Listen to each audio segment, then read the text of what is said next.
The content in this magazine could contain references of topics and difficult subject matter that may be triggering.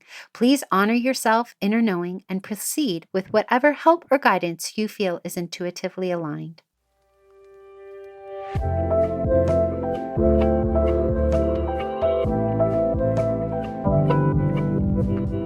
Welcome to Sovereign Magazine Podcast. I'm Nicole George, CEO and founder of Sovereign. I'm so happy you are here.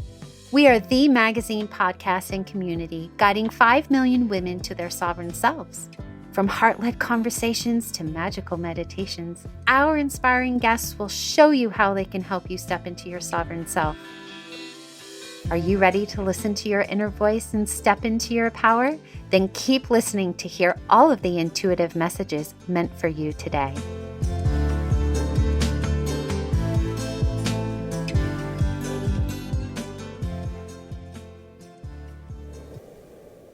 Hello. Today I have the privilege of reconnecting with Danielle Spartz, one of our amazing contributors. She is a life coach, loving wife, mother of 5, and is very passionate about supporting women in nourishing their whole selves, mind, body, and soul.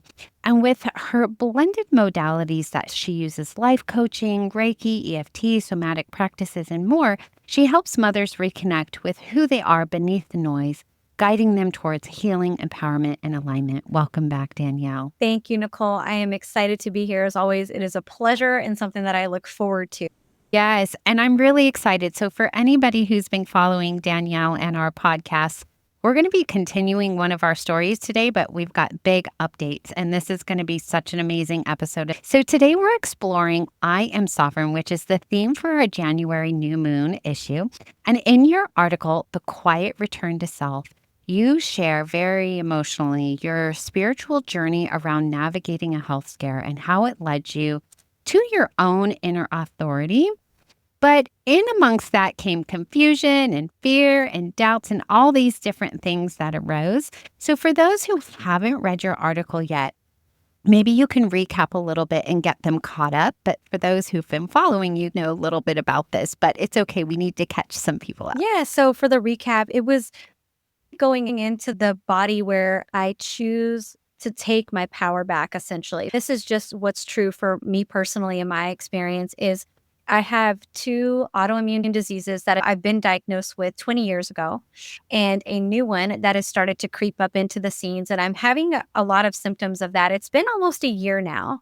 And a lot of the beginning of this journey was being told no over and over again. Everything is fine. Your tests are fine. And when you can feel deeper within your body, your physical body, and when you listen to that intuition, into your deeper knowing, and you just know without a shadow of a doubt that something is wrong, and yet everything else on the outside is telling you that it's fine, it's quote unquote normal, it really can put you into a tailspin, because then you're starting to doubt yourself. Can I trust what I'm feeling and what I'm hearing? Or is it being made up, so to speak? And so a lot of that, especially when, again, personally for me, when you're in an autoimmune battle, a lot of autoimmune diseases actually go unofficially diagnosed, and the person that deals with it is put into a tailspin of emotions because they are trying to fight for what they very clearly feel every day in and every day out. And yet they're giving their power to someone else to say, is this really going on inside my body? Right? And the thing is, in some scopes of practice, they can test for things that are very narrow, but you feel a vast majority of your symptoms, right? And so we go to the doctor, right? Because that's what some of us do. And we give our power and we ask them the question, what is going on inside my body? And we don't remember that we can say, hey, wait, I actually know what's going on inside my body. And I'm going to tap in to my intuition. I'm going to tap into what I'm internally feeling and I know to be true. And so along the way, I lost a lot of that power within me because I had given it outside. And so coming back, the quiet return sovereign self is really about my honest journey about how I was very confused because I knew what I was feeling. I happen to be in another flare right now. I know what I'm feeling, what I'm experiencing every day. And yet to everyone else on the outside, it all appears normal. it all appears fine. And that can really make you go through the journey of question and self-doubt. And it is within that stillness, that pause, like I've previously mentioned a couple times before, where I've been able to quietly return to my sovereign self and take my back. And not just once, I'm having to do it twice again now. Oh, yeah. So it's these repeated dismissals from healthcare professionals that are causing us to not trust our intuitive ways. I also have an autoimmune Yes. disease. Many women Yeah. do because of a lot of different things. We don't necessarily have to go into that. But what you're really saying is that it's a sacred call to go a little bit deeper and ask ourselves whether we're quote unquote being difficult or non-compliant, if you Yeah. will, versus truly feeling what we're feeling. And I often have had to fight this exact same battle, and I call it individual care. Yeah. I'm my self-advocate, right? Yes.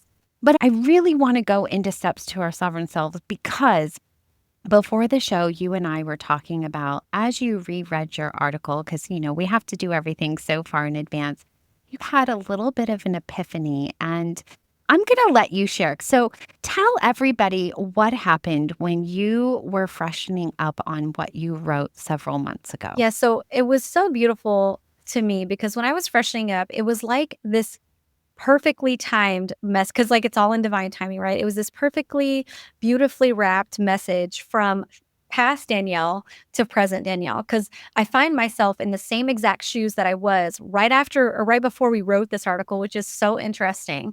And with autoimmune, it is an up and down roller coaster. You come in and out of flare, you come in and out of remission. And the only one that knows that is you. And so this message to quietly come back to the power of myself was really important and timely. And it reminds me that I don't have to let myself get in that tailspin of, I'm waiting on these test results again. What are they going to say? How am I going to do XYZ for the steps that follow? I already know the course of plan that's coming from my mind and its heart, and I'm listening to that. And I've already started to take some steps. Sometimes you need a little bit more help, especially when you are so far into an autoimmune flare. Like sometimes you do need that outside help. And so that's where really advocating for yourself comes into play because I do feel like you are your best doctor. However, there are times where you need help, you need backup. And I talk about not having to outsource your power to other healers as well. And this is where it's really important to have the discernment within yourself for what you're feeling and what you need, right? Because there can be a difference sometimes.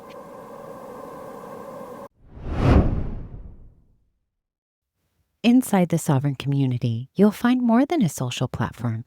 You will find many private spaces led by women who walk the path with you, like Abby from Canada. Connect with her in her sacred space called Reclaimed and Rise. Step into the Maven Haven with Ebony from the UK, or join the Open Heart Collective with Bonnie from the US.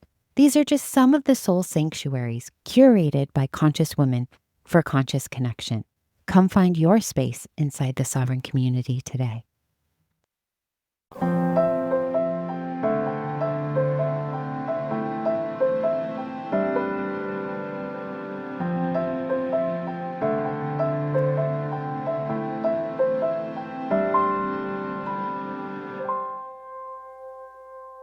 For our steps to sovereign self, what I think is really powerful is one of the questions that popped up in my head is why am I again giving power outside of myself? Where is that coming from? And for me, it happened to bring something up with trust. I just feel like since I've been trying to rework this muscle, if you will, of leaning into my intuition, it comes down to a root of trust. And trust was broken a long time ago within me, right? So little Danielle is coming up to chime in again and say, hey, maybe, we need some outside guidance because we can't fully trust what's within. And so one of the main questions is, why am I willing to let go of my own internal trust and relinquish that power again? Right. And then what is it in this moment that my body actually deserves? Because there are some times where we feel like what is best for us and what we feel like is deserving of us are two separate things. And what I mean by this is sometimes I get into this realm of I've been really good on my anti-inflammatory diet, and so I deserve a treat. You like to have a little fun every now and again. You need fun, right? So that way you don't dip into self-sabotage, which is a conversation for a different time. But it's really taken the time to evaluate, what is it that my body deserves? Is it actually peace? Is it actually to go back to that root within and figure out where that trust issue in my case, is that where that came from? So it's questioning and going deeper within those questions, but also making sure that you're being honest when you answer them. Yeah. And it's such a cycle. I love these journal prompt questions that people can have because it is a constant conversation with myself. So, as somebody else with an autoimmune disease, I too have to be on a very strict diet if I want to keep myself not in an inflamed Right. state. So, I'll just say that. And everybody has their thing of what that means to them, and they know what they can and can't eat and when flares come up. So, for me, I eat very little refined sugar, very little sugar in general, because when I do, I feel like absolute garbage. And my other thing is corn. I do not tolerate corn. So I'm corn free. And sometimes I have to be other frees. I'm dairy free as well. That's just more because my daughter was allergic when she was younger and then I never could go back. And then I also have the gluten. So I have all these things that I have to keep out of my diet, right? Like you, I agree. Sometimes I'm like, I just want to cheat, right? Yeah. And then I pay for it. But it's the question that I ask within myself all the time. Why do I feel like I need to? I know the consequences. Why do I not trust that my body doesn't want that, right? Yes. And it makes me go back to my dad was a very bad diabetic. He was not compliant. I am very compliant. I don't eat out. I do eat at home. But my dad would cheat all the time because he could just give himself insulin, right? But then I ask myself, what makes us do that? And so I love that you bring it back to somewhere within our body. You used the word trust. For me, I would have used the words either sabotage. I love sabotaging myself, so I always have something to work on. I don't know why I do it, but I do it all the time.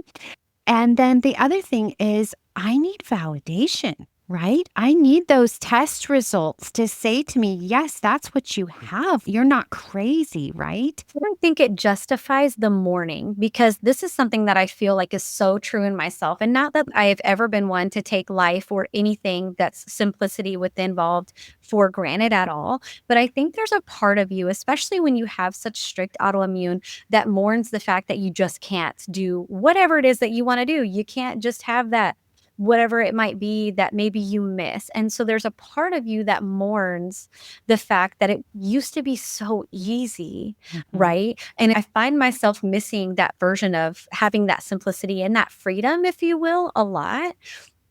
And so while you're in the process of trying to learn what it is, that validation you just spoke about is extremely important, because I feel like when you hear it from outside sources, you're able to say, okay, yes, this validates me having this level of discipline, or it validates me saying no to whatever, or bringing this supplement on board, or bringing this practitioner on board, or whatever the case might be for you personally, right, with what you're speaking. But I do find that another question that really pulled at me was, what is it that I'm mourning with moving forward in this journey? Because there is a level of you and a version of you that does die when you step forward into this new self. And of course, you want yourself to be healed, right? You don't want to feel like that just because you indulged in something that used to be good for you or used to be okay for you to eat. But there is a level that I think that people forget that they have to fully shed. And this is why, for me, the coming back into my sovereignty has been so quiet. It's been so personal, because there is a lot of layers that are involved with it. And to get through each of those layers takes a certain level of vulnerability, grace, and just really time, to give yourself time to come into this new version of you. Because even though you want to be healthier, you want to step into it, you are letting go of something. And sometimes that's, more difficult than you might think. Yeah, I love that you use the word mourning because I did have to mourn. I lost my ability to socialize. Yeah. because I can't eat any outside food, right? And so I'd Right. either eat before or I take my food with me and I try to make it the best experience. And there comes a point where some people aren't able to have that type of self discipline. So I want to recognize those people today who are Yeah. unable to be compliant, and you're not a bad person. Our world does No. not make it convenient to have diseases like this, right? Right. It's a conscious effort every second that you are out. Like you're Mhm. saying, you have the discipline, but you've worked on that for years. And that's why I said you have to be so gracious in this process with yourself, because if you're continuously beating yourself up for what you didn't do when you know you should have done it, you're not really going to get anywhere you want to. So you can go out like you and be disciplined and have great experiences out still, but there is a level of it that does feel maybe debilitating. I'm not sure if that's like the right word, but that's the Mhm. only one that I can think of right now. All right. Well, this is your invitation, everyone, to stand in your sovereignty, to advocate for yourself, even if you're getting repeated dismissals. I really hope Danielle gets to come back in 2026 for us. I think we need to keep peeling back those Yes, layers. So I would love everybody to. convince her that she needs to keep coming back. We need to do that sacred call deeper together. Yes, And I I would just love love these. to. I love these segments. So, okay, we'll hope that intention is going to come true. All right, my lovely. Hopefully, we'll see you on the next one. I'm sending you so much love. Thank you, Nicole. I appreciate it. It's always a pleasure.